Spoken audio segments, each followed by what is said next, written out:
नमस्कार मित्रांनो, तर सकाळी मस्तपैकी नाश्ता करून मी निघालो ऑफिसला। अर्ध्या रस्त्यात येऊन मस्तपैकी विंडो सीट भेटली तर बाहेरची सिनरी बघत बघत मी प्रवास केला आणि आलो करी रोड स्टेशनला। नेहमीप्रमाणे देवाचे दर्शन घेऊन मी निघालो ऑफिसला जाण्यासाठी।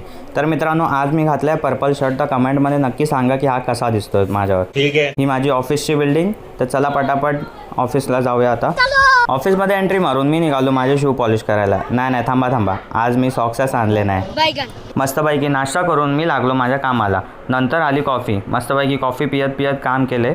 त्यानंतर दुपारी जेवून घेतलं, मग संध्याकाळी आला संध्याकाळचा नाश्ता करून 5:20 वाजेपर्यंत मी निघालो भायखळा स्टेशनला, कारण आज नेहमीची गाडी सुटली। तर आज भायखळा स्टेशनवरून टिटवाळा गाडी पकडून मी आलो डोंबिवली स्टेशनला आल्यानंतर मी गेलो मंदिरात, देवाशी भेटून मी परत निघालो घरी आल्यानंतर मस्तपैकी नाश्ता करून घेतला। त्यानंतर लागलो मी एडिटिंग करायला। सॉरी, इथे थोडा कॅमेरा अँगल चुकल्यामुळे व्हिडिओ प्रॉपर आला नव्हता। नंतर मी जेवून घेतलं आणि सीझनचा पहिला आंबा खात मी दिवस एंड केला। तर चला बाय, भेटू पुढच्या व्हिडिओमध्ये।